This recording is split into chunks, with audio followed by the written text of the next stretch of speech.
Hello everyone, सत श्री अकाल सारिਆਂ ਨੂੰ। सर्व एजुकेशन तो मैं रंजना गुप्ता। तो देखो थर्ड चैप्टर के लास्ट लैक्चर के विच आपां इस स्क्रीन ते अपना लैक्चर खत्म किया सीगा ते अज दा जो लैक्चर हैगा वो भी आपां इसी स्क्रीन तो कंटिन्यू करांगे। तो आपां डिस्कस कर रहे सीगे components of external environment. Business environment की हुंदा हैगा, बिजनेस इन्वायरमेंट दे किन्ने कंपोनेंट्स हुंदे ये आपां डिस्कस कर चुके हैं। बिजनेस इन्वायरमेंट दे ब्रॉडली दो कंपोनेंट्स हुंदे हैगे, इंटरनल इन्वायरमेंट ते एक्सटर्नल इन्वायरमेंट। जो फैक्टर्स तुहाडे business they with in present ने उन्हां नूं आपां कहने हैं इंटरनल फैक्टर्स, ते जो फैक्टर्स थोड़े बिजनेस के आउटसाइड प्रेजेंट ने उन्होंने आप कहने हैं एक्सटर्नल फैक्टर्स। तो एक्सटर्नल फैक्टर्स जो भी ने वो अगे दो तरह के होंगे ने, एक माइक्रो इन्वायरमेंट ते दूसरा मैक्रो इन्वायरमेंट। एक्सटर्नल फैक्टर अगे दो तरह का हैगा, micro and macro. Micro environment के विच किहड़े फैक्टर्स आ जाते हैं, वो फैक्टर्स जो डायरैक्टली अपने बिजनेस को इंपैक्ट करेंगे, पर्टिकुलरली इन्हां दे विच चेंजिस होण नाल होर किसी बिजनेस को फर्क नहीं पऊगा, वो हुंदे हैगे माइक्रो इन्वायरमेंट। ते इहो जे फैक्टर्स जिन्हां दे विच चेंजिस होण नाल ऑलमोस्ट हर एक बिजनेस को इंपैक्ट पऊगा, वो हुंदे हैगे मैक्रो इन्वायरमेंट दे कंपोनेंट्स। तो माइक्रो दे विच भी अपने कोले 5 कंपोनेंट्स ने ते मैक्रो दे विच भी अपने कोले 5 कंपोनेंट्स ने। माइक्रो दे विच customer, supplier, competitors, public, market intermediaries ये फैक्टर्स आ जाते हैं। ते मैक्रो दे विच अपने कोले है economic environment, social environment, technological environment, political ते लीगल। पहला आप समझ देंगे इन्हां फैक्टर्स नूं कि यह अपने बिजनेस को किवें इंपैक्ट करेंगे। देखो कल भी आप एग्जाम्पल डिस्कस कर रहे थे, सब तो पहला आप डिस्कस करते हैं कि कस्टमर। देखो थोड़े बिजनेस का कस्टमर बेस किस तरह का है, किन्ने कस्टमर्स ने ये सिर्फ थोड़े बिजनेस को इंपैक्ट करेंगे। कस्टमर्स अपने बिजनेस लिए बहुत असेंशियल है। मान लो कि मेरे बिजनेस के विच मेरे को 80 कस्टमर ने। हुण इन्हां 80 कस्टमर्स चों जे मान लो 25 कस्टमर्स मेरे मैनू छड्ड के चले जान इक्को दम, जे मेरे 25 कस्टमर मैनू छड्ड के चले गए उहदे नाल मेरी सेल की होगी इक्को दम डिक्रीज हो जाऊगी पहला नालों। तो ये जिहड़ा कस्टमर दे विच चेंज होने करके इंपैक्ट पियागा, ये सिर्फ मेरे बिजनेस से पियागा, ये नाल बाकी बिजनेसिस नूं तो नहीं कोई इंपैक्ट पियागा। तो ये किहड़ा कंपोनेंट हैगा, माइक्रो। हुण सेम इदा ही जे मान लो कि 25 कस्टमर मेरे नाल होर जुड़ जाते हैं तो मेरे कस्टमर किन्ने हो जाएंगे 105। पहला किन्ने सीगे 80, हुण किन्ने हो गए 105। तो मेरी सेल की हो जूगी, इनक्रीज हो जूगी, इंपैक्ट पियागा पर किहदे ते, सिर्फ मेरे बिजनेस से। तो किहड़ा इन्वायरमेंट आ जाऊगा अपने कोले, माइक्रो इन्वायरमेंट। हुण उदों बाद दूसरा अपने कोले कंपोनेंट की हैगा, सप्लायर्स।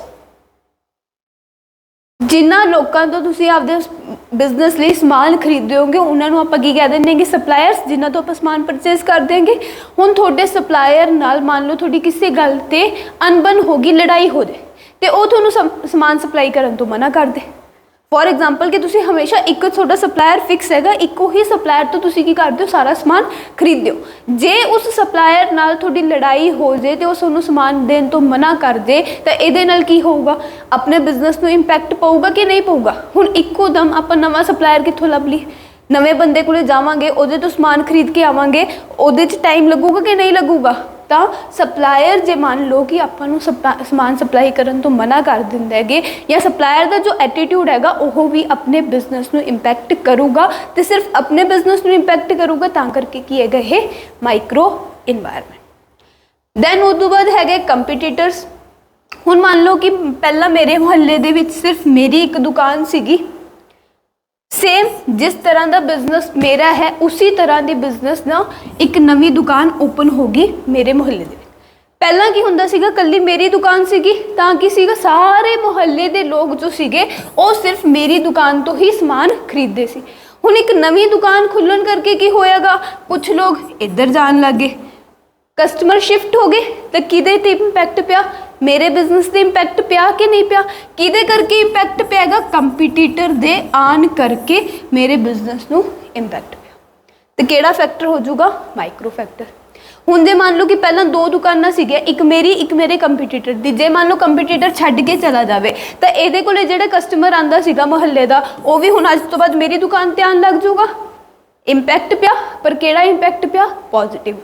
ਤਾਂ ਹੁਣ ਦੇਖੋ ਇੱਥੇ ਇੱਕ ਗੱਲ ਸਮਝੋ ਕਿ ਬਿਜ਼ਨਸ ਇਨਵਾਇਰਨਮੈਂਟ ਦੇ ਵਿੱਚ ਜਿਹੜੇ ਆਪਾਂ ਆਹ ਫੈਕਟਰਸ ਡਿਸਕਸ ਕਰ ਰਹੇ ਹੈਗੇ, ਇਹਨਾਂ ਫੈਕਟਰਸ ਦੇ ਆਪਣੇ ਬਿਜ਼ਨਸ ਤੇ ਕੁਛ ਨਾ ਕੁਛ ਇੰਪੈਕਟ ਪਊਗਾ, ਬਿਲਕੁਲ ਪਊਗਾ।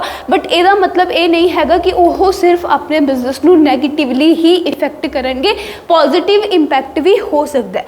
ਜੇ ਕੰਪੀਟੀਟਰ ਮੇਰਾ ਚਲਾ ਜਾਂਦਾ ਮਾਰਕੀਟ ਦੇ ਵਿੱਚੋਂ ਤਾਂ ਹੁਣ ਸਿਰਫ ਮੇਰੀ ਦੁਕਾਨ ਰਹਿ ਗਈ ਇਕੱਲੀ, ਤਾਂ ਕੀ ਹੋਊਗਾ, ਜਿਹੜੇ ਕਸਟਮਰਸ ਪਹਿਲਾਂ ਉਹਦੇ ਕੋਲੇ ਜਾਂਦੇ ਸੀਗੇ ਉਹ ਵੀ ਅੱਜ ਤੋਂ ਬਾਅਦ ਮੇਰੇ ਕੋਲੇ ਆਣਗੇ, ਤਾਂ ਇਹ ਕੀ ਹੈ, ਮੇਰੇ ਬਿਜ਼ਨਸ ਨੂੰ ਪੋਜ਼ਿਟਿਵ ਇੰਪੈਕਟ ਹੈ। ਜੇ ਮੰਨ ਲਓ ਕੰਪੀਟੀਟਰ ਨੇ ਕਸਟਮਰਸ ਨੂੰ ਡਿਸਕਾਊਂਟ ਦੇਤਾ ਜਾਂ ਫਿਰ ਕੀ ਕੀਤਾਗਾ, ਪ੍ਰਾਈਸਿਸ ਰਿਡਿਊਸ ਕਰਤੇ ਬਹੁਤ ਸਾਰੇ, ਤਾਂ ਵੀ ਕੀ ਹੋਊਗਾ, ਕੁਝ ਕਸਟਮਰਸ ਮੇਰੇ ਉਧਰ ਸ਼ਿਫਟ ਹੋ ਜਾਣਗੇ, ਤਾਂ ਉਹਦੇ ਨਾਲ ਵੀ ਮੇਰੇ ਬਿਜ਼ਨਸ ਨੂੰ ਇੰਪੈਕਟ ਪਊਗਾ। ਜੇ ਕੰਪੀਟੀਟਰ ਪ੍ਰਾਈਸਿਸ ਅਪ ਕਰ ਦੇ ਤਾਂ ਉਹਦੇ ਕਸਟਮਰਸ ਮੇਰੇ ਵੱਲ ਸ਼ਿਫਟ ਹੋ ਜਾਣਗੇ, ਤਾਂ ਇਹ ਕੀ ਹੈਗਾ, ਆਪਣੇ ਬਿਜ਼ਨਸ ਨੂੰ ਇੰਪੈਕਟ ਕਰੂਗਾ, ਤੇ ਪਰਟੀਕੁਲਰਲੀ ਆਪਣੇ ਬਿਜ਼ਨਸ ਨੂੰ ਇੰਪੈਕਟ ਕਰੂਗਾ ਤਾਂ ਫਿਰ ਮਾਈਕਰੋ ਇਨਵਾਇਰਨਮੈਂਟ। ਕਲੀਅਰ ਹੋ ਗਈ ਗੱਲ ਕਿ ਕਿਵੇਂ ਸਪਲਾਇਰਸ, ਕੰਪੀਟੀਟਰਸ ਤੇ ਕਸਟਮਰਸ ਆਪਣੇ ਬਿਜ਼ਨਸ ਨੂੰ ਇੰਪੈਕਟ ਕਰਨਗੇ। ਹੁਣ ਨੈਕਸਟ ਕੀ ਹੈਗਾ, ਪਬਲਿਕ ਦੇ ਵਿੱਚ ਕੌਣ ਕੌਣ ਆ ਜਾਂਦੇ ਹੈਗੇ, ਜਿਸ ਥਾਂ ਤੇ ਆਪਣਾ ਬਿਜ਼ਨਸ ਹੈ ਉੱਥੋਂ ਦੀ ਲੋਕਲ ਪਬਲਿਕ, ਲੋਕ ਪਲੱਸ ਪ੍ਰੈਸ ਹੋ ਗਈ, ਮੀਡੀਆ ਹੋ ਗਿਆ ਐਟਸੈਟਰਾ, ਇਹ ਸਾਰੇ ਲੋਕ ਕੀ ਕਰਦੇ ਹੈਗੇ, ਪਬਲਿਕ ਦੇ ਵਿੱਚ ਆ ਜਾਂਦੇ ਹੈਗੇ। ਹੁਣ ਇਹਨਾਂ ਲੋਕਾਂ ਦਾ ਆਪਣੇ ਬਿਜ਼ਨਸ ਪ੍ਰਤੀ ਕਿਹੋ ਜਿਹਾ ਰਵੱਈਆ ਹੈਗਾ, ਇਹ ਵੀ ਸਿਰਫ ਆਪਣੇ ਬਿਜ਼ਨਸ ਨੂੰ ਇੰਪੈਕਟ ਕਰੂਗਾ। ਮੰਨ ਲਓ ਕਿ ਤੁਹਾਡੇ ਬਿਜ਼ਨਸ ਨਾਲ ਕੀ ਹੁੰਦਾ, ਤੁਹਾਡੇ ਬਿਜ਼ਨਸ 'ਚੋਂ ਬਹੁਤ ਸਾਰਾ ਪੋਲੂਸ਼ਨ ਹੁੰਦਾ, ਜਿਹਦੇ ਕਰਕੇ ਜਿਹੜੀ ਆਹ ਲੋਕਲ ਪਬਲਿਕ, ਤੁਹਾਡੇ ਬਿਜ਼ਨਸ ਦੇ ਆਸ-ਪਾਸ ਦੇ ਲੋਕ ਨੇਗੇ, ਉਹਨਾਂ ਨੂੰ ਬਹੁਤ ਹੈਲਥ ਇਸ਼ੂਜ਼ ਹੋਣ ਲੱਗ ਗਏ। ਤਾਂ ਉਹ ਜੇ ਉਹਨਾਂ ਨੂੰ ਹੈਲਥ ਇਸ਼ੂਜ਼ ਹੋਣਗੇ ਤਾਂ ਉਹ ਕੀ ਕਰਨਗੇ, ਤੁਹਾਡੇ ਬਿਜ਼ਨਸ ਨੂੰ ਅਪੋਜ਼ ਕਰਨਗੇ। ਤਾਂ ਇਹ ਵੀ ਕੀ ਕਰੂਗਾ, ਸਿਰਫ ਤੁਹਾਡੇ ਬਿਜ਼ਨਸ ਨੂੰ ਇੰਪੈਕਟ ਕਰੂਗਾ ਕਿ ਤੁਹਾਡੇ ਬਿਜ਼ਨਸ ਪ੍ਰਤੀ ਪ੍ਰੈਸ ਦਾ, ਮੀਡੀਆ ਦਾ, ਤੁਹਾਡੀ ਲੋਕਲ ਪਬਲਿਕ ਦਾ ਕੀ ਰਵੱਈਆ ਹੈ, ਕਿਸ ਤਰ੍ਹਾਂ ਦਾ ਤੁਸੀਂ ਕੰਮ ਕਰ ਰਹੇ ਹੋਗੇ, ਤੇ ਉਸ ਕੰਮ ਨੂੰ ਪਬਲਿਕ ਐਕਸੈਪਟ ਕਰਦੀ ਹੈ ਕਿ ਨਹੀਂ ਕਰਦੀ, ਇਹ ਚੀਜ਼ ਤੁਹਾਡੇ ਬਿਜ਼ਨਸ ਨੂੰ ਇੰਪੈਕਟ ਕਰੂਗੀ। ਨੈਕਸਟ ਲਾਸਟ ਆਪਣੇ ਕੋਲ ਆ ਜਾਂਦਾ ਹੈਗਾ ਮਾਰਕੀਟ ਇੰਟਰਮੀਡੀਏਰੀਜ਼। ਮਾਰਕੀਟ ਇੰਟਰਮੀਡੀਏਰੀਜ਼ 'ਚ ਆ ਜਾਂਦੇ ਹੈਗੇ ਮਿਡਲਮੈਨਸ, ਹੋਲਸੇਲਰਸ, ਰਿਟੇਲਰਸ, ਰਿਟੇਲਰਸ, ਏਜੰਟਸ, ਬੇਸਿਕਲੀ ਜਿਨ੍ਹਾਂ ਦੇ ਥਰੂ ਆਪਾਂ ਕਸਟਮਰਸ ਤੱਕ ਸਮਾਨ ਪਹੁੰਚਾਉਂਦੇ ਹੈਗੇ, ਇਹ ਸਾਰੇ ਕਿਹਦੇ ਵਿੱਚ ਆ ਜਾਂਦੇ ਹੈਗੇ, ਮਾਰਕੀਟ ਇੰਟਰਮੀਡੀਏਰੀਜ਼। ਜੇ ਮੰਨ ਲਓ ਕਿ ਕਿਸੇ ਵੀ ਰੀਜ਼ਨ ਕਰਕੇ ਤੁਹਾਡੇ ਇਹ ਮਿਡਲਮੈਨਸ, ਜਿਨ੍ਹਾਂ ਦੇ ਥਰੂ ਤੁਸੀਂ ਕਸਟਮਰਸ ਤੱਕ ਸਮਾਨ ਪਹੁੰਚਾਉਂਦੇ ਹੋਗੇ, ਇਹ ਮਿਡਲਮੈਨਸ ਤੁਹਾਡਾ ਸਮਾਨ ਕਸਟਮਰਸ ਤੱਕ ਪਹੁੰਚਾਉਣ ਤੋਂ ਮਨਾ ਕਰ ਦੇਣ ਜਾਂ ਫਿਰ ਤੁਹਾਡੇ ਸਮਾਨ ਦੇ ਵਿੱਚ ਕੁਝ ਗੜਬੜ ਕਰ ਦੇਣ, ਤਾਂ ਇਹਦਾ ਇੰਪੈਕਟ ਕਿਹਦੇ ਵਿੱਚ ਪਊਗਾ, ਤੁਹਾਡੇ ਬਿਜ਼ਨਸ ਤੇ ਪਊਗਾ। ਤਾਂ ਇੱਕ ਫੈਕਟਰਸ ਕਾਹਦੇ ਵਿੱਚ ਆ ਜਾਣਗੇ, ਆਪਣੇ ਮਾਈਕਰੋ ਫੈਕਟਰ ਦੇ ਵਿੱਚ, ਕਿ ਤੁਹਾਡਾ ਜਿਹੜਾ ਹੋਲਸੇਲਰ ਹੈਗਾ ਉਹ ਤੁਹਾਡੇ ਤੋਂ ਸਮਾਨ ਖਰੀਦਣਾ ਹੀ ਬੰਦ ਕਰ ਦੇ, ਤਾਂ ਕਿਹਦੇ ਵਿੱਚ ਆ ਜਾਊਗਾ, market intermediaries, micro environment. Next most important topic of this chapter, macro environment. ਆ ਜਿਹੜੇ 5 ਕੰਪੋਨੈਂਟਸ ਆਪਾਂ ਹੁਣ ਮੈਕਰੋ ਇਨਵਾਇਰਨਮੈਂਟ ਦੇ ਡਿਸਕਸ ਕਰਾਂਗੇ, ਇਹ ਸਾਰਿਆਂ ਨਾਲੋਂ ਇੰਪੋਰਟੈਂਟ ਹੈਗੇ ਇਸ ਚੈਪਟਰ ਦੇ, ਕਿਉਂਕਿ ਇਹਨਾਂ ਦੇ ਵਿੱਚ ਚੇਂਜਸ ਹੋਣ ਨਾਲ ਆਲਮੋਸਟ ਕੀ ਹੋਊਗਾ, ਹਰ ਇੱਕ ਬਿਜ਼ਨਸ ਕੀ ਕਰੂਗਾ, ਹਰ ਇੱਕ ਬਿਜ਼ਨਸ ਤੇ ਇੰਪੈਕਟ ਪਊਗਾ। ਆ ਜਿਹੜੇ ਫੈਕਟਰਸ ਆਪਾਂ ਪੜ੍ਹੇ ਹੈਗੇ, ਇਹਨਾਂ ਦੇ ਵਿੱਚ ਚੇਂਜਸ ਹੋਣ ਨਾਲ ਸਿਰਫ ਕੁਝ ਪਰਟੀਕੂਲਰ ਬਿਜ਼ਨਸਿਸ ਹੀ ਇਫੈਕਟ ਹੋ ਰਹੇ ਹੈਗੇ, ਬਟ ਜੇ ਇਹਨਾਂ ਦੇ ਵਿੱਚ ਕੁਝ ਚੇਂਜ ਆਉਂਦਾ ਹੈਗਾ ਤਾਂ ਉਹਦੇ ਨਾਲ ਕੀ ਹੋਊਗਾ, ਹਰ ਇੱਕ ਤਰ੍ਹਾਂ ਦੇ ਬਿਜ਼ਨਸ ਤੇ ਇੰਪੈਕਟ ਪੈ ਸਕਦਾ। ਤਾਂ ਕਰਕੇ ਇਹਨਾਂ ਦੀ ਸਟੱਡੀ ਕਰਨਾ ਇੱਕ ਮੈਨੇਜਰ ਲਈ ਬਹੁਤ ਹੀ ਜ਼ਿਆਦਾ ਜ਼ਰੂਰੀ ਹੁੰਦਾ। ਤਾਂ ਹੁਣ 1 ਬਾਈ 1 ਕਰਕੇ ਆਪਾਂ ਇਹਨਾਂ ਸਾਰਿਆਂ ਨੂੰ ਸਮਝਾਂਗੇ। ਪਹਿਲਾਂ ਇਕਨੋਮਿਕ ਇਨਵਾਇਰਨਮੈਂਟ ਤੋਂ ਸ਼ੁਰੂ ਕਰ ਦਿਆਂਗੇ ਕਿ ਇਕਨੋਮਿਕ ਇਨਵਾਇਰਨਮੈਂਟ ਕੀ ਹੋਊਗਾ।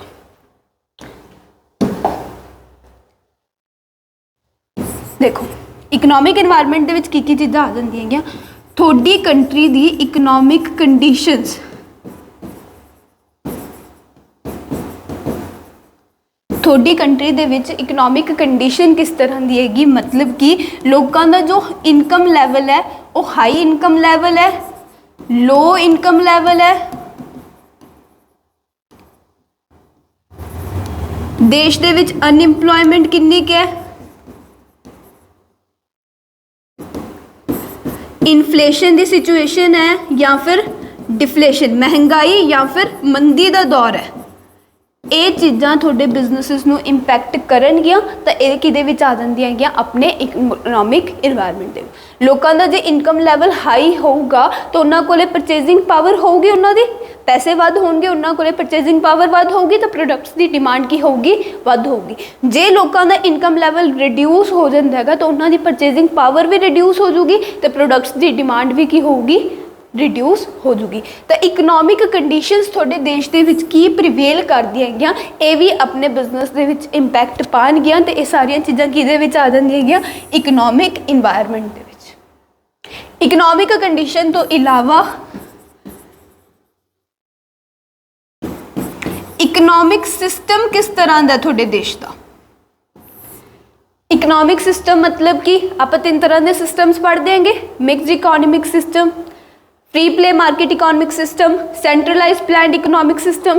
इन्हां तिन्हां दे विचों थोड़े देश दे विच किस तरह का इकोनॉमिक सिस्टम प्रिवेल करता है, ये भी बिजनेसिस नूं इंपैक्ट करता है। जे सेंट्रल प्लान्ड इकोनॉमिक सिस्टम होगा तो उहदा मतलब की है कि हर एक चीज़ां दे प्राइस की होगा गवर्नमेंट डिसाइड करूगी। तो जदों भी तुसीं प्राइजेस वगैरह डिसाइड करने उहदी परमिशन तुहानूं गवर्नमेंट तो लैनी पऊगी, तुसीं आपदी मर्जी नाल आपदे प्रोडक्ट दा प्राइस डिसाइड नहीं कर सकते। जे फ्री प्ले मार्केट होगा तो तुसी आपदी मर्जी नाल आपदे प्रोडक्ट्स के प्राइसेस डिसाइड कर सकते हो, गवर्नमेंट इंटरफेयर नहीं करूगी।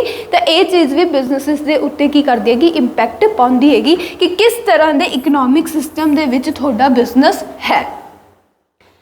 नैक्सट इकनॉमिक इन्वायरमेंट दे विच की चीज़ आ जाती हैगी,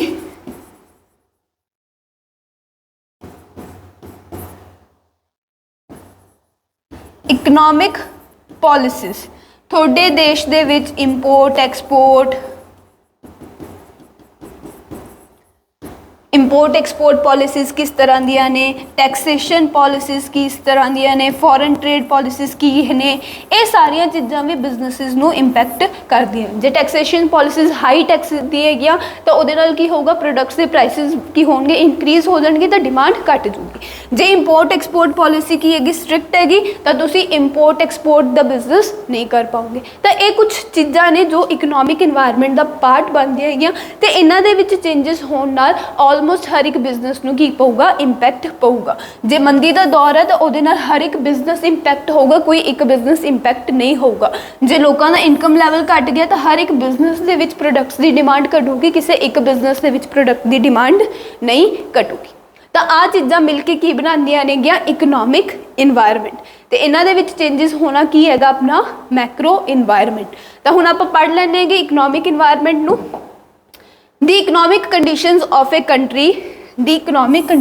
country may affect the business decisions and plans of the organization। थोड़ी इकनॉमिक कंडीशन की हैगी थोड़ी कंट्री दी, यह बिजनेस दी प्लान्स नू, बिजनेस दे डिसीजनस नू की करती हैगी, अफेक्ट करती हैगी। The factors such as economic rate, unemployment ratio कितनी हैगी, फॉरेन एक्सचेंज रेट्स की प्रिवेल करते हैगे, इन्फ्लेशन एंड डिफ्लेशन, महंगाई है, मंदी है, ये सारिया चीज़ां की करती हैं इकनॉमिक इन्वायरमेंट के फैक्टर्स ने, तो यह बिजनेस नू इंपैक्ट करती है। कंडीशंस कैन हैल्प और create problems in the management of the business environment. तो आ जिहड़ियां कंडीशंस ने, आ जिहड़े फैक्टर्स ने, ये की कर सकदियां बिजनेस इन्वायरमेंट नू हैल्प भी कर सकदियां ते इन्हां वास्ते की कर सकदियां, प्रॉब्लम्स भी क्रिएट कर सकदियां। मतलब कि इन्हां दे विच जे चेंजिस हुंदे कि तो वो अपने ते पॉजिटिव इंपैक्ट भी पा सकदे या फिर अपने ते नैगेटिव इंपैक्ट भी पा सकदी है। लोगों का इनकम लैवल जे हाई हुंदा है तो उहदे नाल की होगा, प्रोडक्ट्स की डिमांड वधूगी तो यही की होगा, बिजनेसिस ते पॉजिटिव इंपैक्ट। जे लोगों का इनकम लैवल लो होगा तो उहदे नाल की होगा, प्रोडक्ट्स की डिमांड घटूगी, एक ही होगा बिजनेस ते नैगेटिव इंपैक्ट। गल क्लीयर होगी बिल्कुल। इकनॉमिक इन्वायरमेंट समझ आया की चीज़ां इकनॉमिक इन्वायरमेंट दे विच आउंदियां हैगियां ते किस तरह यह बिजनेस नूं इंपैक्ट करदी है। इकनॉमिक इन्वायरमेंट तो बाद नैक्सट आपां डिस्कस कर देंगे सोशल इन्वायरमेंट।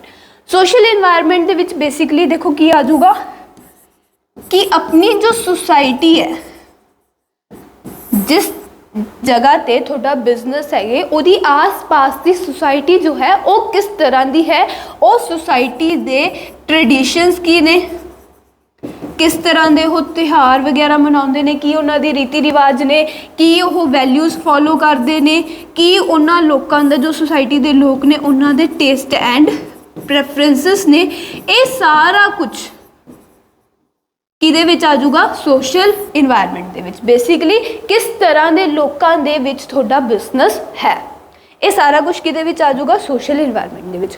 ਹੁਣ ਜੇ ਆਪਾਂ ਟ੍ਰੈਡੀਸ਼ਨਸ ਫੈਸਟੀਵਲਸ ਦੀ ਗੱਲ ਕਰੀਏ ਤਾਂ ਤੁਸੀਂ ਦੇਖੋ ਨੋਟ ਕੀਤਾ ਹੋਊਗਾ ਦੀਵਾਲੀ ਦੇ ਨੇੜੇ ਆ ਕੇ ਕੀ ਹੁੰਦਾ ਹੈਗਾ, ਮਿਠਾਈਆਂ, ਕੱਪੜੇ, ਪਟਾਕੇ, ਇਹਨਾਂ ਸਾਰੇ ਬਿਜ਼ਨਸਿਸ ਦੀ ਸੇਲ ਕੀ ਹੋ ਜਾਂਦੀ ਹੈ ਕਿ ਇਨਕਰੀਜ਼ ਹੋ ਜਾਂਦੀ ਹੈ। ਹੋਰ ਚੀਜ਼ ਤੁਸੀਂ ਨੋਟ ਕੀਤਾ ਹੋਵੇ ਨਵੀਆਂ ਛੋਟੀਆਂ ਛੋਟੀਆਂ ਪਟਾਕੇ ਦੀਆਂ ਦੁਕਾਨਾਂ ਕਿੰਨੀਆਂ ਖੁੱਲ੍ਹ ਜਾਂਦੀਆਂ। ਤਾਂ ਇਹ ਚੀਜ਼ ਕੀ ਹੈਗੀ ਸੋਸ਼ਲ ਇਨਵਾਇਰਨਮੈਂਟ ਦਾ ਇੰਪੈਕਟ ਹੈਗਾ ਕਿ ਇਹ ਜਿਹੜੀ ਸੁਸਾਇਟੀ ਜਿੱਥੇ ਆਪਣਾ ਬਿਜ਼ਨਸ ਹੈਗੀ ਉਹ ਇੱਕ ਫੈਸਟੀਵਲ ਮਨਾਉਂਦੀ ਹੈਗੀ ਦੀਵਾਲੀ, ਅਤੇ ਜਦੋਂ ਉਹ ਫੈਸਟੀਵਲ ਆਉਂਦਾ ਹੈਗਾ ਤਾਂ ਉਹਦੇ ਨਾਲ ਲੋਕ ਕੀ ਕਰਦੇ ਹੈਗੇ, ਉਸ ਦਿਨਾਂ ਦੇ ਵਿੱਚ ਲੋਕ ਕੀ ਕਰਦੇ ਆ, ਨਵੇਂ ਕੱਪੜੇ ਖਰੀਦਦੇ ਆ, ਨਵੀਆਂ ਮਿਠਾਈਆਂ ਖਰੀਦਦੇ ਆ, ਪਟਾਕੇ ਵਗੈਰਾ ਖਰੀਦਦੇ ਹੈਗੇ। ਤਾਂ ਉਦੋਂ ਉਦੋਂ ਕੀ ਹੁੰਦਾ ਹੈਗਾ ਇਹਨਾਂ ਸਾਰੇ ਬਿਜ਼ਨਸਿਸ ਵਾਸਤੇ ਕੀ ਹੁੰਦੀ ਹੈਗੀ ਓਪਰਚੁਨਿਟੀ ਹੁੰਦੀ ਹੈਗੀ ਕਿ ਉਹ ਆਪਦੀ ਸੇਲਸ ਨੂੰ ਇਨਕਰੀਜ਼ ਕਰ ਸਕਦੇ ਨੇ। ਨੈਕਸਟ ਹੋਰ ਕੀ ਹੈਗਾ, ਹੋਰ ਜੇ ਤੁਸੀਂ ਦੇਖਿਆ ਹੋਵੇ ਬਸੰਤ ਪੰਚਮੀ ਦੇ ਵਿੱਚ, ਬਸੰਤ ਪੰਚਮੀ ਦੇ ਵਿੱਚ ਵੀ ਕੀ ਹੁੰਦਾ ਹੈਗਾ ਛੋਟੀਆਂ ਛੋਟੀਆਂ ਨਵੀਆਂ ਪਤੰਗਾਂ ਦੀਆਂ ਦੁਕਾਨਾਂ ਖੁੱਲ੍ਹ ਜਾਂਦੀਆਂ ਹੈਗੀਆਂ। ਤਾਂ ਉਹ ਵੀ ਕੀ ਹੈਗੀ ਓਪਰਚੁਨਿਟੀ ਹੁੰਦੀ ਹੈਗੀ ਇਹੋ ਜਿਹੇ ਬਿਜ਼ਨਸਮੈਨਸ ਵਾਸਤੇ ਕਿ ਉਹ ਇਹਨਾਂ ਦਿਨਾਂ ਦੇ ਵਿੱਚ ਆਪਦੇ ਪ੍ਰੋਡਕਟ ਦੀ ਸੇਲ ਨੂੰ ਇਨਕਰੀਜ਼ ਕਰ ਸਕਦੇ। ਤਾਂ ਸੁਸਾਇਟੀ ਕਿਸ ਤਰ੍ਹਾਂ ਦੀ ਹੈਗੀ, ਕਿਸ ਤਰ੍ਹਾਂ ਦੇ ਲੋਕ ਹੈਗੇ, ਉਹਨਾਂ ਦਾ ਰਹਿਣ ਸਹਿਣ ਕੀ ਹੈਗਾ, ਉਹਨਾਂ ਦੇ ਟੇਸਟ ਐਂਡ ਪ੍ਰੈਫਰੈਂਸਿਸ ਕੀ ਹੈਗੇ, ਇਹ ਸਾਰੀਆਂ ਚੀਜ਼ਾਂ ਜਦੋਂ ਤੁਹਾਡੇ ਬਿਜ਼ਨਸ 'ਤੇ ਇੰਪੈਕਟ ਪਾਉਂਦੇਗੇ ਤਾਂ ਉਸ ਚੀਜ਼ ਨੂੰ ਆਪਾਂ ਕਹਿੰਦੇ ਹੈਗੇ ਸੋਸ਼ਲ ਇਨਵਾਇਰਨਮੈਂਟ ਦਾ ਇੰਪੈਕਟ। ਹੁਣ ਟੇਸਟ ਐਂਡ ਪ੍ਰੈਫਰੈਂਸ ਦੀ ਜੇ ਆਪਾਂ ਗੱਲ ਕਰੀਏ, ਜੇ ਤੁਹਾਡੇ ਆਸ-ਪਾਸ ਦੇ ਲੋਕ ਫਿਟਨੈਸ ਫਰੀਕ ਨੇ ਤਾਂ ਕੀ ਹੋਊਗਾ ਜਿਮ ਦੇ ਬਿਜ਼ਨਸ, ਉਸ ਏਰੀਆ ਦੇ ਵਿੱਚ gym, diet food, organic food, ਇਹਨਾਂ ਸਾਰੀਆਂ ਚੀਜ਼ਾਂ ਦੀ ਡਿਮਾਂਡ ਕੀ ਹੋਊਗੀ ਜ਼ਿਆਦਾ ਹੋਊਗੀ। ਜੇ ਲੋਕ ਚਟਪਟਾ ਖਾਣਾ ਜ਼ਿਆਦਾ ਪਸੰਦ ਕਰਦੇ ਨੇ ਫਿਰ ਕੀ ਹੋਊਗਾ ਉਸ ਏਰੀਆ ਦੇ ਵਿੱਚ ਫਾਸਟ ਫੂਡ ਬਿਜ਼ਨਸਿਸ ਜ਼ਿਆਦਾ ਹੋਣਗੇ ਅਤੇ ਉਹਨਾਂ ਦੀ ਸੇਲ ਜ਼ਿਆਦਾ ਹੋਊਗੀ। ਜੇ ਤੁਹਾਡੇ ਏਰੀਆ ਦੇ ਲੋਕ ਚਟਪਟਾ ਖਾਣਾ ਪਸੰਦ ਕਰਦੇ ਹੈਗੇ ਅਤੇ ਉੱਥੇ ਤੁਸੀਂ ਡਾਈਟ ਫੂਡ ਦੀ ਦੁਕਾਨ ਖੋਲ੍ਹੋ, ਚੱਲੂਗੀ ਨਹੀਂ ਚੱਲੂਗੀ। ਅਤੇ ਇਹ ਕਿਹਦੇ ਵਿੱਚ ਆ ਜਾਊਗਾ ਸੋਸ਼ਲ ਇਨਵਾਇਰਨਮੈਂਟ ਦੇ ਵਿੱਚ। ਕਲੀਅਰ ਹੋ ਗਈ ਗੱਲ ਕਿ ਆਪਣੇ ਆਸ-ਪਾਸ ਦੇ ਲੋਕ ਕਿਸ ਤਰ੍ਹਾਂ ਦੇ ਨੇ, ਕੀ ਚੀਜ਼ਾਂ ਉਹ ਪਸੰਦ ਕਰਦੇ। ਤਾਂ ਦੇਖੋ ਸੋਸ਼ਲ ਇਨਵਾਇਰਨਮੈਂਟ 'ਚ ਕੀ ਲਿਖਿਆ ਇਹਨਾਂ ਨੇ, social environment comprises of the customs and values of the society from where the business originates. ਜਿੱਥੇ ਬਿਜ਼ਨਸ ਹੈ ਉੱਥੋਂ ਦੇ ਲੋਕਾਂ ਦੇ ਕਸਟਮਸ, ਵੈਲਿਊਜ਼, ਰੀਤੀ ਰਿਵਾਜ, ਤਿਉਹਾਰ ਵਗੈਰਾ ਕਿਸ ਤਰ੍ਹਾਂ ਦੇ ਨੇ, ਇਹ ਸਾਰੀਆਂ ਚੀਜ਼ਾਂ ਆਉਣਗੀਆਂ ਸੋਸ਼ਲ ਇਨਵਾਇਰਨਮੈਂਟ ਦੇ ਵਿੱਚ। The business enterprises at large are influenced by the factors such as changing tastes and preferences of customers। ਹੁਣ ਇਹ ਕੀ ਕਹਿ ਰਿਹਾ ਕਿ the business enterprise at large are influenced by factors। ਜਿਹੜੇ ਬਿਜ਼ਨਸ ਐਂਟਰਪ੍ਰਾਈਜ਼ਸ ਨੇਗੇ ਉਹ ਵੱਡੇ ਸਤਰ 'ਤੇ ਕਿਹੜੇ ਫੈਕਟਰਸ ਨਾਲ ਇਫੈਕਟ ਹੁੰਦੇ ਹੈਗੇ, changing taste and preferences of customers, ਕਿ ਕਸਟਮਰ ਦੇ ਟੇਸਟ ਐਂਡ ਪ੍ਰੈਫਰੈਂਸਿਸ ਚੇਂਜ ਹੋ ਗਏ। ਸਟੈਂਡਰਡ ਆਫ ਲਿਵਿੰਗ ਕਿਸ ਤਰ੍ਹਾਂ ਦਾ ਹੈ, ਉਹਨਾਂ ਦਾ ਰਹਿਣ ਸਹਿਣ ਕਿਸ ਤਰ੍ਹਾਂ ਦਾ, ਅਤੇ ਐਜੂਕੇਸ਼ਨਲ ਲੈਵਲ ਵੱਧ ਪੜ੍ਹੇ ਲਿਖੇ ਲੋਕ ਹੈ, ਘੱਟ ਪੜ੍ਹੇ ਲਿਖੇ ਲੋਕ ਹੈ, ਕਿਸ ਤਰ੍ਹਾਂ ਦੇ ਲੋਕ ਹੈ, ਇਹ ਸਾਰੀਆਂ ਚੀਜ਼ਾਂ ਮਿਲ ਕੇ ਕੀ ਬਣਾਉਂਦੀਆਂ ਹੈਗੀਆਂ ਸੋਸ਼ਲ ਇਨਵਾਇਰਨਮੈਂਟ। ਅਤੇ ਜਦੋਂ ਇਹਨਾਂ ਦੇ ਵਿੱਚ ਕੋਈ ਚੇਂਜ ਆਊਗਾ ਉਹ ਇੱਕ ਬਿਜ਼ਨਸ ਨੂੰ ਇੰਪੈਕਟ ਨਹੀਂ ਕਰੂਗਾ, ਓਵਰਆਲ ਹਰ ਇੱਕ ਬਿਜ਼ਨਸ ਨੂੰ ਇੰਪੈਕਟ ਕਰੂਗਾ। ਦੀਵਾਲੀ ਆਉਣ 'ਤੇ ਕਿਸੇ ਇੱਕ ਮਿਠਾਈ ਦੀ ਦੁਕਾਨ ਦੀ ਸੇਲ ਨਹੀਂ ਵੱਧਦੀ, ਹਰ ਇੱਕ ਮਿਠਾਈ ਦੀ ਦੁਕਾਨ ਦੀ ਸੇਲ ਵੱਧਦੀ ਹੈ, ਹਰ ਇੱਕ ਕੱਪੜੇ ਦੀ ਦੁਕਾਨ ਦੀ ਸੇਲ ਵੱਧਦੀ ਹੈ, ਹਰ ਇੱਕ ਪਟਾਕੇ ਦੀ ਦੁਕਾਨ ਦੀ ਸੇਲ ਵੱਧਦੀ ਹੈ। ਤਾਂ ਸੋਸ਼ਲ ਇਨਵਾਇਰਨਮੈਂਟ ਕੀ ਹੈਗਾ ਮੈਕਰੋ ਲੈਵਲ 'ਤੇ ਇੰਪੈਕਟ ਪਾਉਂਦਾ ਹੈਗਾ ਬਿਜ਼ਨਸਿਸ 'ਤੇ। ਕਲੀਅਰ ਹੋ ਗਈ ਗੱਲ ਬਿਲਕੁਲ, ਸੋਸ਼ਲ ਇਨਵਾਇਰਨਮੈਂਟ ਸਮਝ ਆਇਆ। ਨੈਕਸਟ ਆ ਜਾਓ ਟੈਕਨੋਲੋਜੀਕਲ ਇਨਵਾਇਰਨਮੈਂਟ। ਤੁਹਾਨੂੰ ਨਾਮ ਤੋਂ ਹੀ ਕਲੀਅਰ ਹੋ ਜਾਂਦਾ ਹੈਗਾ ਕਿ ਕਿਸ ਤਰ੍ਹਾਂ ਦਾ ਚੇਂਜ ਆਊਗਾ ਇਸ ਇਨਵਾਇਰਨਮੈਂਟ ਦੇ ਵਿੱਚ, ਟੈਕਨੋਲੋਜੀ ਰਿਲੇਟਡ। ਜੋ ਕਿੰਨੀ ਰੈਪਿਡਲੀ ਤੁਹਾਡੇ ਬਿਜ਼ਨਸ ਦੇ ਰਿਲੇਟਿਡ ਟੈਕਨੋਲੋਜੀ ਚੇਂਜ ਹੋ ਜਾਂਦੀ ਹੈ, ਨਵੀਂ ਨਵੀਂ ਟੈਕਨੋਲੋਜੀ ਜੋ ਆ ਰਹੀ ਹੈਗੀ ਉਹਦੇ ਕਰਕੇ ਜੋ ਤੁਹਾਡੇ ਬਿਜ਼ਨਸ 'ਤੇ ਇੰਪੈਕਟ ਪੈਂਦਾ ਉਹ ਕਿਹਦੇ ਵਿੱਚ ਆ ਜਾਊਗਾ ਟੈਕਨੋਲੋਜੀਕਲ ਇਨਵਾਇਰਨਮੈਂਟ ਦੇ ਵਿੱਚ। ਟੈਕਨੋਲੋਜੀਕਲ ਇਨਵਾਇਰਨਮੈਂਟ ਦੀਆਂ ਬਹੁਤ ਸਾਰੀ ਐਗਜ਼ਾਮਪਲਸ ਤੁਹਾਡੇ ਸਾਹਮਣੇ ਹੀ ਪਈਆਂ ਹੈਗੀਆਂ, ਜਿਵੇਂ ਕਿ ਪਹਿਲਾਂ ਕੀਪੈਡ ਵਾਲੇ ਮੋਬਾਈਲਸ ਆਉਂਦੇ ਸੀਗੇ, ਫਿਰ ਕੀ ਹੋਇਆ ਐਂਡਰੋਇਡ ਮੋਬਾਈਲਸ ਆਉਣ ਲੱਗ ਗਏ, ਦੈਨ ਉਸ ਤੋਂ ਬਾਅਦ ਕੀ ਹੋਇਆ ਆਈਫੋਨ ਆ ਗਿਆ। ਠੀਕ ਹੈ, ਹੋਰ ਜੇ ਆਪਾਂ ਗੱਲ ਕਰੀਏ ਪਹਿਲਾਂ ਬਲੈਕ ਐਂਡ ਵਾਈਟ ਟੀਵੀ ਆਉਂਦੇ ਸੀਗੇ, ਹੌਲੀ ਹੌਲੀ ਕਲਰ ਟੀਵੀ ਆਉਣ ਲੱਗ ਗਏ, ਹੌਲੀ ਹੌਲੀ ਟੀਵੀ ਦਾ ਸਾਈਜ਼ ਘਟਦਾ ਗਿਆ, ਪਤਲੇ ਹੁੰਦੇ ਗਏ। ਪਹਿਲਾਂ ਮੋਟੇ ਸਾਈਜ਼ ਦੇ ਟੀਵੀ ਆਉਂਦੇ ਸੀਗੇ, ਹੌਲੀ ਹੌਲੀ ਟੀਵੀ ਦਾ ਸਾਈਜ਼ ਪਤਲਾ ਹੁੰਦੇ ਗਏ, ਪਤਲੀਆਂ LEDs ਆਉਣ ਲੱਗ ਗਈਆਂ। ਰਾਈਟ, ਪਹਿਲਾਂ ਸਿੰਪਲ ਵਾਚਿਸ ਚੱਲਦੀਆਂ ਸੀਗੀਆਂ, ਅੱਜ ਕੱਲ੍ਹ ਸਮਾਰਟ ਵਾਚਿਸ ਚੱਲਦੀਆਂ ਹੈਗੀਆਂ। ਤੇ ਇਹ ਸਾਰੀਆਂ ਚੀਜ਼ਾਂ ਕੀ ਹੈਗੀਆਂ ਟੈਕਨੋਲੋਜੀਕਲ ਇਨਵਾਇਰਨਮੈਂਟ। ਆ ਜਿਹੜੇ ਸਾਰੀਆਂ ਚੇਂजेस ਹੋਏ ਹੈਗੇ ਇਹ ਕਿਹਦੇ ਕਰਕੇ ਹੋਏ ਹੈਗੇ? ਟੈਕਨੋਲੋਜੀਕਲ ਇਨਵਾਇਰਨਮੈਂਟ ਦੇ ਵਿੱਚ। ਪਹਿਲਾਂ ਕੰਪਿਊਟਰਸ ਆਏ, ਫਿਰ ਲੈਪਟਾਪਸ ਆ ਗਏ, ਅੱਜ ਕੱਲ੍ਹ ਆਈਪੈਡਸ ਵਗੈਰਾ, ਥਿੰਕਪੈਡ ਵਗੈਰਾ ਆਉਣ ਲੱਗ ਗਏ। ਇਹ ਸਾਰੀਆਂ ਚੀਜ਼ਾਂ ਕੀ ਹੈਗੀਆਂ? ਟੈਕਨੋਲੋਜੀ ਦੇ ਵਿੱਚ ਅਪਗ੍ਰੇਡੇਸ਼ਨ ਹੋਈ ਹੈਗੀ ਤੇ ਉਹਦੇ ਕਰਕੇ ਆਪਣੇ ਬਿਜ਼ਨਸਿਸ ਦੇ ਵਿੱਚ ਚੇਂजेस ਹੋਏ ਹੈਗੇ। ਪ੍ਰੋਡਕਸ਼ਨ ਕਰਨ ਦੇ ਨਵੇਂ ਤਰੀਕੇ ਆਉਣ ਲੱਗ ਗਏ। ਇਹ ਸਾਰੀਆਂ ਚੀਜ਼ਾਂ ਤੁਹਾਡੇ ਟੈਕਨੋਲੋਜੀਕਲ ਇਨਵਾਇਰਨਮੈਂਟ ਦੇ ਵਿੱਚ ਆਉਣਗੀਆਂ। ਜਿਹੜਾ ਬਿਜ਼ਨਸਮੈਨ ਆਪਦੇ ਆਪ ਨੂੰ ਟੈਕਨੋਲੋਜੀ ਦੇ ਨਾਲ ਚੇਂਜ ਕਰ ਲੂਗਾ ਉਹ ਕੰਪੀਟੀਟਿਵ ਮਾਰਕੀਟ ਦੇ ਵਿੱਚ ਸਰਵਾਈਵ ਕਰੂਗਾ। ਜਿਹੜਾ ਬਿਜ਼ਨਸ ਨਹੀਂ ਕਰ ਪਾਊਗਾ ਉਹ ਸਰਵਾਈਵ ਵੀ ਨਹੀਂ ਕਰ ਪਾਊਗਾ। ਫੋਰ ਐਗਜ਼ਾਮਪਲ ਜੇ ਆਪਾਂ ਸੈਮਸੰਗ ਦੀ ਗੱਲ ਕਰੀਏ, ਪਹਿਲਾਂ ਕੀਪੈਡ ਵਾਲੇ ਮੋਬਾਈਲ ਆਏ, ਹੁਣ ਐਂਡਰੋਇਡ ਆ ਗਏ। ਜੇ ਮੰਨ ਲਓ ਕਿ ਸੈਮਸੰਗ ਕੀਪੈਡ ਵਾਲੇ ਮੋਬਾਈਲ ਤੇ ਹੀ ਖੜਾ ਰਹਿ ਜਾਂਦਾ ਤੇ ਉਹ ਆਪਦੀ ਬਿਜ਼ਨਸ ਦੇ ਵਿੱਚ ਇਸ ਟੈਕਨੋਲੋਜੀ ਨੂੰ ਨਹੀਂ ਅਡਾਪਟ ਕਰਦਾ ਐਂਡਰੋਇਡ ਮੋਬਾਈਲਸ ਵਾਲੇ ਨੂੰ, ਤਾਂ ਅੱਜ ਕੀ ਸੈਮਸੰਗ ਦਾ ਨਾਮ ਐਡਾ ਵੱਡਾ ਹੁੰਦਾ? ਨਹੀਂ। ਓਬਵੀਅਸਲੀ ਗੱਲ ਹੈ ਜੇ ਕੀਪੈਡ ਵਾਲੇ ਮੋਬਾਈਲ ਤੇ ਹੀ ਰਹਿ ਜਾਂਦੇ ਹੋ ਤਾਂ ਮਾਰਕੀਟ 'ਚ ਸਰਵਾਈਵ ਹੀ ਨਹੀਂ ਕਰ ਪਾਉਂਦੇ। ਐਂਡਰੋਇਡ ਤੇ ਸ਼ਿਫਟ ਹੋਏ ਤਾਂ ਕਰਕੇ ਉਹ ਕੀ ਹੈਗਾ? ਮਾਰਕੀਟ 'ਚ ਸਰਵਾਈਵ ਕਰ ਪਾਏ। ਤੇ ਇਹ ਕੀ ਹੈਗਾ? ਜਸਟ ਟੈਕਨੋਲੋਜੀਕਲ ਚੇਂਜ ਹੈ। ਤੇ ਟੈਕਨੋਲੋਜੀਕਲ ਚੇਂਜ ਆਉਣ ਨਾਲ ਤੁਹਾਨੂੰ ਵੀ ਆਪਦੇ ਬਿਜ਼ਨਸ ਨੂੰ ਚੇਂਜ ਕਰਨਾ ਪਊਗਾ। ਜੇ ਨਹੀਂ ਕਰੋਗੇ ਤਾਂ ਤੁਸੀਂ ਖਤਮ ਹੋ ਜਾਓਗੇ। ਤਾਂ ਦੇਖੋ ਕੀ ਲਿਖਿਆ ਟੈਕਨੋਲੋਜੀਕਲ ਇਨਵਾਇਰਨਮੈਂਟ ਦੇ ਵਿੱਚ। Technological environment refers to changes takes place in the method of production। Ki technological environment ਦੇ ਵਿੱਚ ਚੀਜ਼ਾਂ ਆਉਣਗੀਆਂ? Change in production method, use of new equipment, use of new equipments and machines to improve the quality of products। ਜੋ ਵੀ ਤੁਸੀਂ ਇਹਨਾਂ ਚੀਜ਼ਾਂ ਦੇ ਵਿੱਚ ਚੇਂजेस ਕਰ ਦਿਓਗੇ, ਪ੍ਰੋਡਕਟ ਦੀ ਕੁਆਲਿਟੀ, ਪ੍ਰੋਡਕਸ਼ਨ ਮੈਥਡ, ਨਵੇਂ ਇਕਵਿਪਮੈਂਟਸ, ਨਵੀਂ ਮਸ਼ੀਨਰੀ ਯੂਜ਼ ਕਰਨਾ, ਇਹ ਸਾਰੀਆਂ ਚੀਜ਼ਾਂ ਮਿਲ ਕੇ ਕੀ ਬਣਾਉਂਦੀਆਂ ਹੈਗੀਆਂ? Technological environment. The businessman must closely monitor the technological changes taking place in his industry because he will have to implement these changes to remain in the competitive market। तो जो भी businessman है ਉਹਨੂੰ closely ਕੀ ਕਰਨਾ ਪਊਗਾ? Monitor ਕਰਦੇ ਰਹਿਣਾ ਪਊਗਾ ਜੋ ਵੀ ਉਸਦੇ ਬਿਜ਼ਨਸ ਦੇ ਵਿੱਚ ਟੈਕਨੋਲੋਜੀਕਲ ਚੇਂजेस ਆ ਰਹੇ ਨੇ। ਜੇ ਉਹ ਇਹ ਚੀਜ਼ ਨਹੀਂ ਕਰੂਗਾ ਤਾਂ ਕੀ ਹੈਗਾ? ਖਤਮ ਹੋ ਜਾਊਗਾ, ਮਾਰਕੀਟ ਦੇ ਵਿੱਚ ਸਰਵਾਈਵ ਨਹੀਂ ਕਰ ਪਾਊਗਾ, ਉਹਦੇ ਕੰਪੀਟੀਟਰਸ ਉਹਦੇ ਤੋਂ ਅੱਗੇ ਨਿਕਲ ਜਾਣਗੇ। ਟੈਕਨੋਲੋਜੀਕਲ ਇਨਵਾਇਰਨਮੈਂਟ ਸਮਝ ਆਇਆ? ਕਲੀਅਰ ਹੋ ਗਿਆ? ਬਹੁਤ ਈਜ਼ੀ ਸੀ। ਦੇਖੋ ਇੰਪੋਰਟੈਂਟ ਤਾਂ ਹੈ ਇਹ ਟੌਪਿਕ, ਬਟ ਇੰਨਾ ਔਖਾ ਨਹੀਂ ਹੈਗਾ ਸਮਝਣਾ, ਬਹੁਤ ਸੌਖਾ ਹੈ। ਠੀਕ ਹੈ, ਚਲੋ ਨੈਕਸਟ ਆ ਜਾਓ ਪੋਲੀਟੀਕਲ ਇਨਵਾਇਰਨਮੈਂਟ। ਹੁਣ ਪੋਲੀਟੀਕਲ ਇਨਵਾਇਰਨਮੈਂਟ ਦੇ ਵਿੱਚ ਕੀ ਆਊਗਾ ਕਿ ਤੁਹਾਡੀ ਕੰਟਰੀ ਦੇ ਵਿੱਚ ਪੋਲੀਟੀਕਲ ਕੀ ਚੀਜ਼ਾਂ ਹੋ ਰਹੀਆਂ ਹੈਗੀਆਂ, ਕਿਸ ਤਰ੍ਹਾਂ ਦੀ ਗਵਰਨਮੈਂਟ ਤੁਹਾਡੀ ਕੰਟਰੀ ਦੇ ਵਿੱਚ ਹੈ ਤੇ ਉਸ ਗਵਰਨਮੈਂਟ ਦਾ ਕੀ ਐਟੀਟਿਊਡ ਹੈ ਬਿਜ਼ਨਸਿਸ ਪ੍ਰਤੀ, ਤੁਹਾਡੇ ਬਿਜ਼ਨਸਿਸ ਪ੍ਰਤੀ ਤੇ ਬਾਕੀ ਸਾਰੇ ਬਿਜ਼ਨਸਿਸ ਪ੍ਰਤੀ ਵੀ ਉਹਦਾ ਕੀ ਐਟੀਟਿਊਡ ਹੈ। ਤੁਹਾਡੀ ਕੰਟਰੀ ਦੇ ਵਿੱਚ ਵਾਰ ਦੀ ਕੰਡੀਸ਼ਨ ਹੈ ਜਾਂ ਫਿਰ ਪੀਸ, ਇਹ ਚੀਜ਼ ਹੈ। ਜਾਂ ਫਿਰ ਹੋਰ ਕੀ ਹੈਗਾ, ਜਿਵੇਂ ਕਿ ਅੱਜ ਕੱਲ੍ਹ ਕੀ ਹੁੰਦਾ ਰਹਿੰਦਾ ਕਿ ਬਹੁਤ ਸਾਰੇ ਲੋਕ ਧਰਨਿਆਂ 'ਤੇ ਬਹਿ ਜਾਂਦੇ ਹੈਗੇ। ਠੀਕ ਹੈ, ਗਵਰਨਮੈਂਟ ਨੇ ਕੋਈ ਕੁਛ ਡਿਸੀਜ਼ਨ ਲਿੱਤਾ ਤਾਂ ਉਹਦਾ ਕੀ ਰੀਜ਼ਨ ਹੁੰਦਾ? ਲੋਕ ਕੀ ਕਰਦੇ? ਧਰਨਿਆਂ 'ਤੇ ਬਹਿ ਜਾਂਦੇ। ਤੇ ਇਹ ਸਾਰੀਆਂ ਚੀਜ਼ਾਂ ਜਿਹੜੀਆਂ ਮਿਲ ਕੇ ਕੀ ਬਣਾਉਂਦੀਆਂ ਹੈਗੀਆਂ? ਪੋਲੀਟੀਕਲ ਇਨਵਾਇਰਨਮੈਂਟ ਬਣਾਉਂਦੀਆਂ। ਹੁਣ ਰੀਸੈਂਟਲੀ ਜੇ ਤੁਸੀਂ ਸੁਣਿਆ ਹੋਵੇ ਤਾਂ ਕੀ ਹੈਗਾ, 2000 ਦੇ ਨੋਟ ਗਵਰਨਮੈਂਟ ਨੇ ਕੀ ਕਰਤੇ? ਬੰਦ ਕਰਤੇ। ਹੁਣ 2000 ਦੇ ਨੋਟ ਬੰਦ ਕਰਨ ਕਰਕੇ ਜੋ ਬਿਜ਼ਨਸਿਸ 'ਤੇ ਇੰਪੈਕਟ ਪਏਗਾ ਉਹ ਇੰਪੈਕਟ ਕਿੱਦਾਂ ਹੋਊਗਾ? ਪੋਲੀਟੀਕਲ ਇਨਵਾਇਰਨਮੈਂਟ ਦਾ। ਸੇਮ ਇਸੇ ਤਰ੍ਹਾਂ ਕੀ ਹੋਇਆ ਸੀਗਾ 2016 ਦੇ ਵਿੱਚ ਵੀ ਗਵਰਨਮੈਂਟ ਨੇ ਕੀ ਕੀਤਾ ਸੀਗਾ? ਡੀਮੋਨੀਟਾਈਜੇਸ਼ਨ ਕੀਤੀ ਸੀਗੀ। ਡੀਮੋਨੀਟਾਈਜੇਸ਼ਨ ਦੇ ਵਿੱਚ ਗਵਰਨਮੈਂਟ ਨੇ ਕੀ ਕੀਤਾ ਸੀਗਾ? ਜੋ ਉਸ ਟਾਈਮ ਤੇ 500 ਦੇ ਤੇ 1000 ਦੇ ਨੋਟਸ ਮਾਰਕੀਟ ਦੇ ਵਿੱਚ ਐਜ਼ ਅ ਕਰੰਸੀ ਯੂਜ਼ ਕੀਤੇ ਜਾਂਦੇ ਸੀਗੇ, ਗਵਰਨਮੈਂਟ ਨੇ ਉਹਨਾਂ ਦਾ ਲੀਗਲ ਸਟੇਟਸ ਖਤਮ ਕਰਤਾ ਤੇ ਕਿਹਾ ਕਿ ਅੱਜ ਤੋਂ ਬਾਅਦ ਇਹ ਦੋਨੋਂ notes as a legal currency ਨਹੀਂ ਮੰਨੇ ਜਾਣਗੇ, ਮਤਲਬ ਕਿ as a medium of exchange ਨਹੀਂ ਯੂਜ਼ ਕੀਤੇ ਜਾਣਗੇ। ਤੇ ਗਵਰਨਮੈਂਟ ਨੇ ਇਹਨਾਂ ਬਦਲੇ ਇੱਕ ਨਵਾਂ 500 ਦਾ ਨੋਟ ਵੀ ਇਸ਼ੂ ਕੀਤਾ ਸੀ। ਬਟ ਹੋਇਆ ਕਿ ਹੁਣ ਸਾਰੇ ਲੋਕਾਂ ਕੋਲੇ ਤਾਂ 500 ਤੇ 1000 ਦੇ ਨੋਟ ਸੀਗੇ। ਨਵਾਂ ਨੋਟ ਹਜੇ ਇਸ਼ੂ ਹੋਣ ਦੇ ਵਿੱਚ ਟਾਈਮ ਸੀਗਾ ਕਿ ਲੋਕਾਂ ਨੂੰ ਹੌਲੀ ਹੌਲੀ ਮਿਲ ਰਿਹਾ ਸੀਗਾ। ਇੱਕੋਦਮ ਸਾਰੇ ਲੋਕ ਆਪਦਾ ਸਾਰਾ ਪੈਸਾ ਕਨਵਰਟ ਨਹੀਂ ਕਰਵਾ ਸਕਦੇ ਸੀ, ਹੌਲੀ ਹੌਲੀ ਕਰਕੇ ਲੋਕਾਂ ਨੇ ਪੈਸਾ ਕਨਵਰਟ ਕਰਾਇਆ ਸੀ। ਤਾਂ ਉਸ ਟਾਈਮ ਤੇ ਹੋਇਆ ਕਿ ਜਦੋਂ ਸਾਰੇ ਲੋਕਾਂ ਕੋਲੇ ਆ 500 ਦੇ ਨੋਟ ਤੇ ਆ 1000 ਦੇ ਨੋਟ ਸੀਗੇ ਤੇ ਇਹ 1000 ਦੇ ਨੋਟ ਕੀ ਹੈਗੇ ਲੋਕਾਂ ਨੇ ਐਜ਼ ਅ ਕਰੰਸੀ ਐਕਸੈਪਟ ਕਰਨੇ ਬੰਦ ਕਰਤੇ। मतलब ये जस्ट की सीगे ब्लैंक पेपर जिवें हुंदा हैगा जिहदी कोई कीमत नहीं हुंदी, उस तरह ये ब्लैंक पेपर बन के रह गए सीगे क्योंकि इन्हां नूं as a medium of exchange लोगों ने एक्सैप्ट करना बंद करता सी। फिर की होया कि लोगों की जो परचेजिंग पावर सी, लोगों कोले की होया कैश की कमी हो गई क्योंकि मोस्टली सारे को 500,000 के नोट सीगे वही खत्म हो गए, तो लोगों को कैश की कमी होने करके की होया उन्हां दी परचेजिंग पावर घट गई।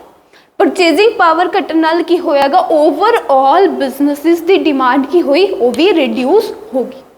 तो गवर्नमेंट ने एक डिसीजन करके सारे बिजनेस से की पियागा इंपैक्ट पियागा, उन्होंने डिमांड घट गई। तो एक ही आ जाऊगा पोलीटिकल इन्वायरमेंट। जिमें कि अजकल जिमें कि यूक्रेन दे विच वॉर सीगी, तो उस वॉर की सिचुएशन ते भी कोई बिजनेस नहीं चल सकता गा, तो वह भी किदे विच आ जाऊगा थोड़ा पोलीटिकल इन्वायरमेंट दे विच। तो गवर्नमेंट किस तरह की हैगी, किस तरह का गवर्नमेंट का थोड़े बिजनेस प्रति एटीट्यूड हैगा, थोड़े कंट्री दे विच शांति है या फिर लड़ाई झगड़े का माहौल है, या फिर की हैगा थोड़े की गवर्नमेंट चेंज किन्नी फ्रीकुएंटली हो जाती है, किन्नी छेती गवर्नमेंट चेंज हो जाती हैगी, तो नवी गवर्नमेंट जो आ रही हैगी वो किस तरह दी पॉलिसीज़ वगैरह लैके आ रही है, जो पहला पॉलिसीज़ चल रही सी उन्होंने चेंज कर दी है या फिर उन्होंने ही वर्क कर दी है। ये सारिया चीज़ां जो इंपैक्ट करती हैं बिजनेसिस नूं, उन्होंने आप कहांगे पोलीटिकल इन्वायरमेंट का इंपैक्ट। तो देखो पोलीटिकल इन्वायरमेंट दे विच इन्होंने की लिखा है, political environment constitutes all the factors related to the government affairs. सारे वो फैक्टर्स पोलीटिकल इन्वायरमेंट दे विच आ जाते हैं जो गवर्नमेंट नाल रिलेटेड होंदे ने। Such as type of government in the power, किस तरह की गवर्नमेंट पावर चाहिए, तो उस गवर्नमेंट का एटीट्यूड की है towards different groups of society, अलग अलग ग्रुप्स ऑफ सोसाइटी के प्रति उस गवर्नमेंट का की एटीट्यूड है, policies changes implemented by the different governments etcetera. तो जो अलग अलग गवर्नमेंट्स आती हैं वो जो पॉलिसीज चेंज कर दिया उन्होंने जो बिजनेस से इंपैक्ट पैंदा है, ये सारिया चीज़ां मिल के की बनांदियां ने political environment. The political environment has immediate and great impact on the business transactions, so businessmen must scan this environment very carefully. जो पोलीटिकल इन्वायरमेंट दे विच चेंज होंदा हैगा उहदा बिजनेस ते बहुत इमीडिएट ते ग्रेट इंपैक्ट पैंदा, बहुत ज़्यादा इंपैक्ट पैंदा हैगा, तां करके हर एक बिजनेसमैन नूं इस इन्वायरमेंट ते क्लोजली रिलेट कर मतलब कि ध्यान रखना चाहिए कि गवर्नमेंट दे की डिसीजन आ रहे, की चेंजिस हो रहे गवर्नमेंट दे विच, तां करके वो आपदे बिजनेस दे विच भी वो चेंजिस कर सके। क्लीयर होया पोलीटिकल इन्वायरमेंट। नैक्सट लास्ट अपने को बचता हैगा लीगल इन्वायरमेंट। लीगल इन्वायरमेंट दे विच जो भी लॉज एंड ऑर्डर्स थोड़ी कंट्री दे विच प्रिवेल करते हैं रिलेटेड टू बिजनेसिस, वो सारिया चीज़ां किहदे विच आ जाणगियां लीगल इन्वायरमेंट दे विच। कोई नवा रूल पार्लीमेंट पास कर दी है, कोई नवा लॉ पार्लीमेंट या फिर स्टेट लैजिस्लेटिव एजेंसी असैंबली दे विच लैजिस्लेटिव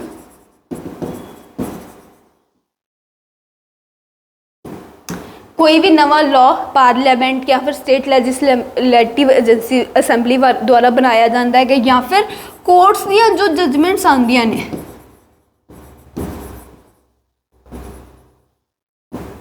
या फिर कोर्ट्स दी जो जजमेंट आंदियां ने उन्हां दा जो अपने बिजनेसिस ते इंपैक्ट पैंदा हैगा वो हुंदा हैगा लीगल इन्वायरमेंट दा impact.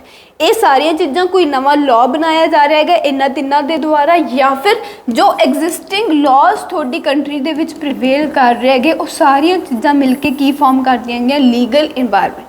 For example ban on plastic bags,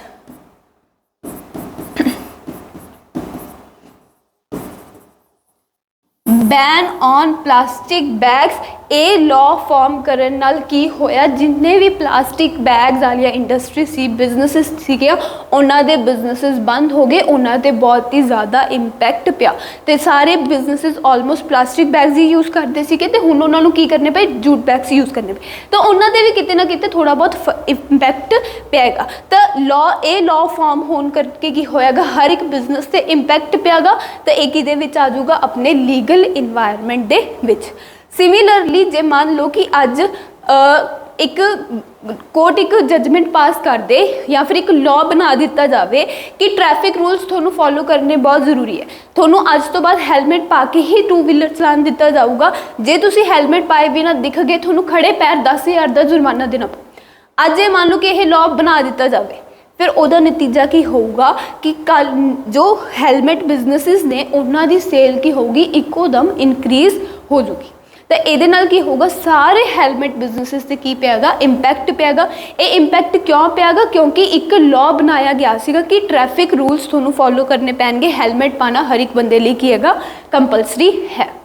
तो जो भी लॉज बनन करके थोड़े बिजनेसिस से इंपैक्ट पैंदा वो आ जाता अपना लीगल इन्वायरमेंट दे विच। तो पढ़ो की लिखा होएगा इत्थे, legal environment constitutes the laws and various legislations passed in the parliament. जो भी लॉज या फिर लेजिस्लेशंस पार्लियामेंट दे विच पास किए जाते, एक्ट्स बनाए जाते हैं, वो सारा कुछ मिलके की बनाते हैं लीगल इन्वायरमेंट। तो देखो इत्थे कल्ला पार्लियामेंट लिखा होएगा, बट कल्ला पार्लियामेंट नहीं आऊगा लीगल इन्वायरमेंट दे विच। स्टेट लैजिस्लेटिव असैंबली दे विच भी जो लॉज बनाए जाते हैं या फिर कोर्ट्स दी जो जजमेंट्स होंदियां हैगियां वो सारा कुछ भी लीगल इन्वायरमेंट का ही पार्ट बनना।